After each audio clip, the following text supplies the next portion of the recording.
All right. So welcome back. We are now going to go over the preview for week 8. I cannot believe it's already week 8. Yeah. That's like super sad to me, It's if already I'm being almost entirely November. honest.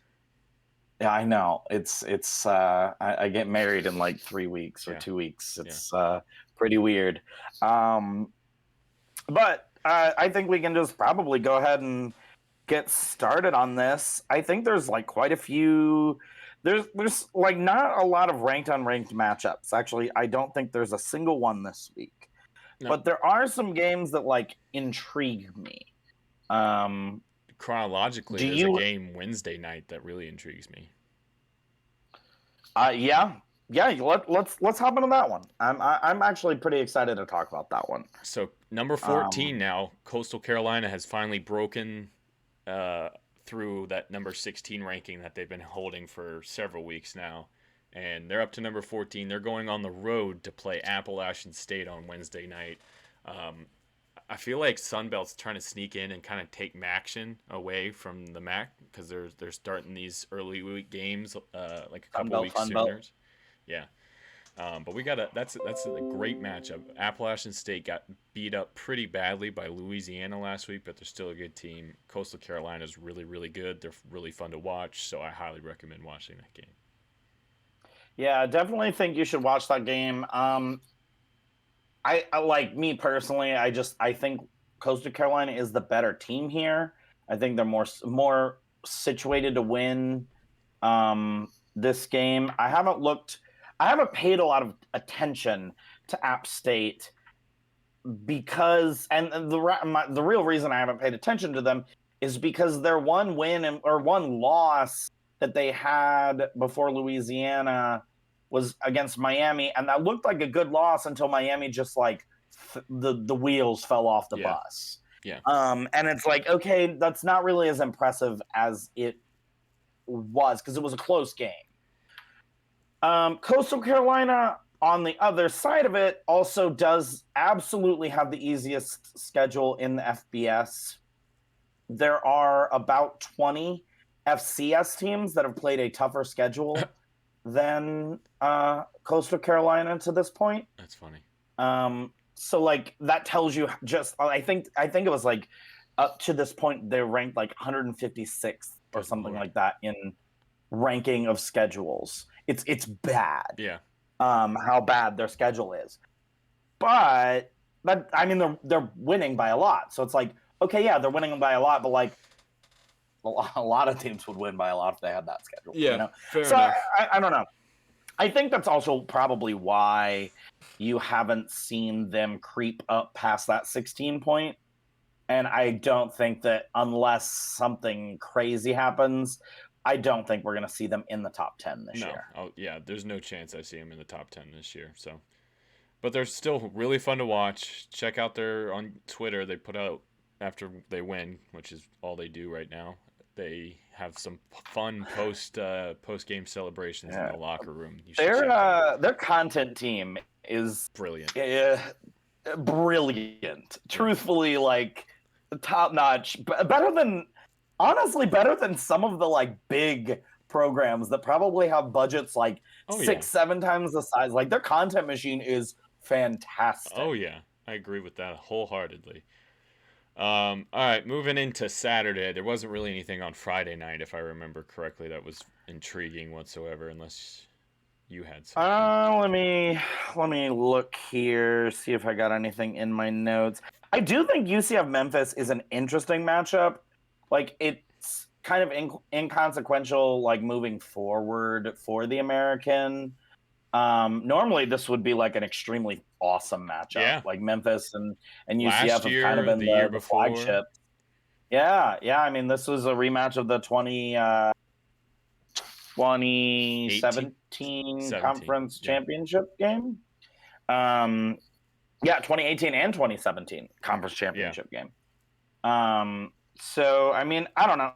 I think Memphis is the better squad here, especially considering how UCF is so banged up. Yeah. if Dylan Gabriel, I actually don't know what's going on with Dylan Gabriel. I don't know like when he's supposed to be back, if he's supposed to be back. If he was in the game, I'd say it's going to be a good matchup, but otherwise UCF just they don't look very good. They've really fallen off a cliff. No. They started off the season so strong. They were blowing out Boise State. It was like 24-7 or like 31-7, and then they blew it and lost to Boise to week 1, and it's just been downhill ever since. No. Boise lost to them. Boise was up 21. Yeah, Boise was up 21-0, and ended up losing to UCF. I mean, and then I think really the turning point became when they lost to Louisville, because that like the end they could have won, and Dylan Gabriel threw a I think that's actually when he got hurt on a pass and threw an interception to end the game, essentially. And that was kind of the turning point, and they just haven't looked good since then. Memphis does actually look pretty good. Yeah, they've been all right. They got beat by UTSA, which is more of a quality loss. A positive. Yeah, it's a quality loss at this point. Yeah. UTSA is really freaking good. Wish it was like last year. Not that we had COVID or anything like that, but there was a reason that like 2 teams canceled games and had to play each other, like the BYU Coastal Carolina. Yeah. I want to see Coastal and UTSA. Like, let's see that. That'd be a fun matchup. Oh man, that'd be so fun. And then on Friday night, I do have we have another bottom 25 matchup. Yeah. MTSU, Middle Tennessee State versus UConn. MTSU is looking to move to 3-4 on the season, which I do think is going to happen. Yeah, they're like 15.5-point favorites or something like that. So, yeah, moving on to my Purdue Boilermakers playing their first game as a ranked team in 14 years. They're playing at home to Wisconsin. Long time. I fully expect to just lose this game. Just because that's how I'm conditioned to be as a Purdue fan. As soon as they bring you up, they bring you right back down. But you know what? Yeah. And there's the whole thing. We haven't beaten Wisconsin since 2003, and we played like 12 times over that time period, so that's not great. I don't really care how bad Wisconsin's looking right now. I just don't. We never beat Wisconsin. I'm going to be optimistic for you. Fair enough. I'm just always pessimistic. And it's not based off anything that Purdue has showed me or anything that Wisconsin hasn't shown me. It's just based off a feeling. Okay. And honestly, like 12 in a row, I feel like at a certain point, you got to get one. I probably, if I would have known that we had lost so many in a row last year leading into it, I probably would have been making the same argument, but it's just I don't have a lot of faith, but I appreciate your optimism. Moving on, I'm also not saying they're gonna win. I'm just saying like be optimistic. They're not even favorites. Wisconsin's like 3.5-point favorites at Purdue. Yes, yes, I do know this. Yeah, I do know this. I did check that. Yeah. I have one on Saturday. It's a noon kickoff that on CBS Sports Network. I actually think it's kind of a fun matchup between Wake Forest at Army. Which philosophy is going to win out there? Offense, or defense and run the ball? Yeah, I feel nervous. Honestly, I feel nervous about this game. I think that like Wake Forest is the better team. Like if I'm picking it like 9 times out of 10, I think Wake Forest wins like 7 out of 10. But also, I think that Army is a perfect team to play upset to Wake Forest. Oh, yeah. It just makes sense. Yeah. Because Wake Forest kind of relies on having many possessions, and Army just drowns you. Yep. From having possessions. It's like, oh, you want the ball? We're not going to give it back to you for at least a quarter and a half. Possibly an entire half. So, like, I don't know. It's I don't feel great about this game. It's fair. I you make a good argument for it. But it could But also I go think the this is other going to be a way. good game. It could this could go either way. It could be a defensive struggle where Army controls the ball and Wake Forest really has to take advantage of its opportunities, or like Wake Forest is just way more talented and Army isn't athletic enough to keep up with that high flying offense. It's going to go one of those two ways. So Speaking of Army, I have to bring this up, even though this is technically a review. Did you happen to see any of the signs outside the fraternity houses at Wisconsin for their game against Army this past week? no, I didn't. Oh, they were really funny. Yeah. There was like quite a few of them poking fun at the U.S. military. Specifically, one said, Shouldn't be the laughing. one that I saw that I actually laughed for like 5 minutes was, "There is no oil here." Oh my god. And it's just like, they went there. They went there. Okay, Wisconsin. They went there. Oh my god, that's brilliant. Um, Someone is intelligent. Oh, yeah. Someone really was like, yes, I know exactly how to do this. So now I'm really curious. Can we come up with better ones? Oh, I definitely can't. I'm not good at coming up with that kind of shit.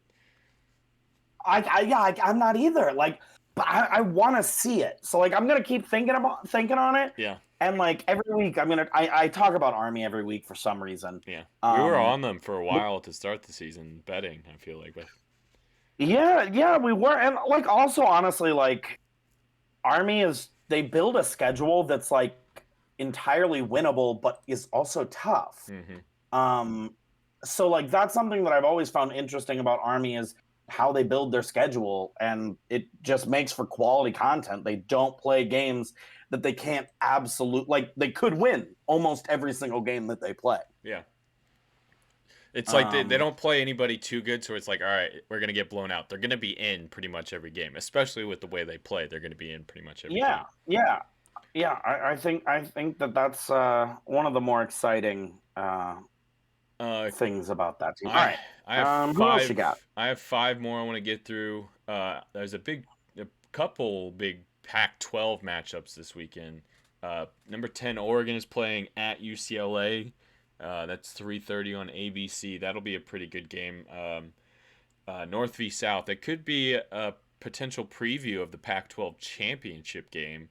The Pac-12 South is pretty congested right now. Not really sure who's coming out of there, but Oregon and Oregon State are like pretty clear and above in the North. So that is a potential Pac-12 matchup, which is kind of fun.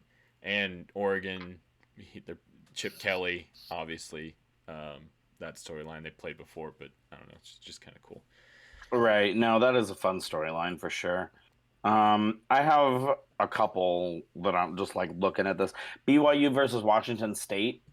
I thought this was going to be a very interesting game until the news that we got.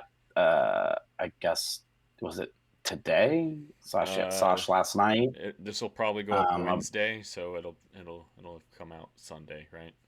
I think we got the news Monday night. Yeah. That Nick Rolovich had been fired from Washington State, and I thought that was actually going to be an interesting game, and now I don't know what to think about it. I'm curious just to see how Washington State responds, because they were playing well. They had won like 2 or 3 in a row, and had been looking good. So I'm curious to see if they play worse or if they play even better. I'm right there with you. I'm right there with you on that one. All right, who else you got?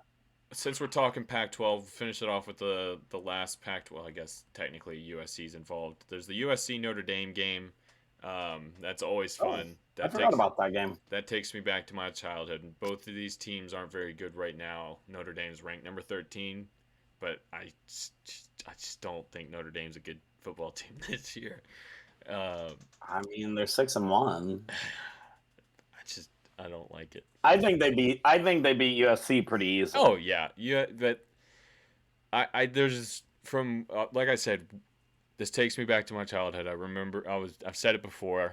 I really like USC. I was exposed to Matt Leinart, Reggie Bush, Lindale White, Sure. all those when I was a kid. And the Notre Dame game was always like the biggest game of USC's season back then. So I always like watching this game, the uniform matchup. I love the classic uniforms going head to It head. is a great uniform matchup. But Moving to my next game, it's not one of like significant importance nationally, but San Diego State versus Air. I've got two teams with 6 wins each. 6-1 Air Force versus 6-0 San Diego State, the Fighting Brady Hoax. I don't know who to pick because like both teams are looking damn good. yeah. So that's gonna be a good one to watch. Oh yeah. Mountain West What do is you got super next? fun. I have 3 more I want to touch on. LSU at Ole Miss. LSU looked Okay. really good this past weekend. Mhm. Finally, but then the news Ed Orgeron's not coming back came out. Yeah. And some other stories surrounding that. I'm curious to see how LSU plays this weekend, similar to kind of how Washington State is in different circumstance, but similar. Yeah. And Ole Miss, Yeah. I really like watching Ole Miss play football, so I'll be watching them as well. Okay. What's your next one? Clemson at Pittsburgh. Pittsburgh Okay. is a really good team. They're solid.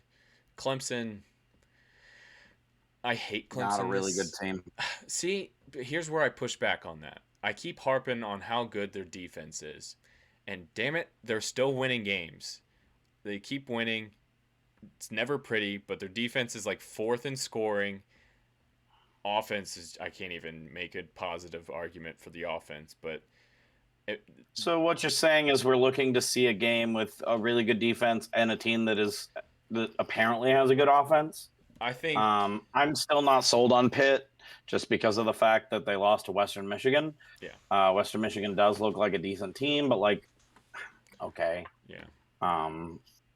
Fair enough. So yeah, no, I think it's definitely going to be an interesting matchup. I think the ACC game that I'm more interested in is, I think, one of the best teams in the country that has 4 losses. And I know we're now talking about teams with 4 losses, but I think one of the best teams right now with 4 losses is Syracuse. Syracuse? I don't know about that. I mean, they look pretty darn good against Clemson, and if Clemson has a great offense, I mean, or a great defense, I mean, they I don't do know. have a great I think defense. they They look held pretty them to good. 14 points. Still, they were in the game. Yeah. With a That's team that because was their in offense the is playoffs. terrible. I don't know, All man. I'm saying, I think Clemson is more looking pretty focused on good. winning games this year. They're still winning games, and I don't know. But Okay. I just am not buying. I can't believe that Syracuse is the best 4-1 team, 4-loss team. Or lost team. I just can't. I can't buy it. I haven't. I don't I said know. one of the best, not the best. Okay. Disclaimers galore. I only have one more game. Utah at Oregon State, late at night. Utah's turned it on. Oregon State, sneaky good. Stumbled. Wait, what'd you say? Oregon State recently stumbled. I was really kind of hoping for like an 11 or a 10-1 versus 10-1 matchup on the last week of the regular season in the Civil War. Yeah, I was really hoping to see that. Do they call it that anymore? They might have changed that. No, I don't think they do. They're too progressive for that. Yeah. But I was hoping to see that, and then I think they lost to someone. I don't remember who they lost to, but in conference opponent that they lost to. Yeah. I don't know, but I think Utah's starting to be what all their fans were expected to be. I just think it'll be a good game up in Corvallis. Yeah, I mean, I think that's going to be a great matchup. I think a matchup that like no one's talking about because they kind of fell off the face of the earth is Iowa State versus Oregon State. Or Oklahoma State. Yeah, Oklahoma. I was gonna say Oklahoma State's on upset alert. but they are actually like 6.5-point underdogs in that game. Iowa State's a Yeah. touchdown favorite, which I found very surprising. Yeah, I also find that to be like a super surprising piece of information. Um, yeah, I don't know. I don't know. I think that Oregon State's the better team, or Oklahoma. I keep saying Oregon State. Same colors, whatever. Yeah. I think Oklahoma State's the better team, but like Iowa State's at home. Ames gets rocking Yeah. when they have a ranked team. They've got some crazy fans. Like there's a reason Matt Campbell's been able to win there, and part of it's because he's good at home. Yeah. Yeah, that's fair.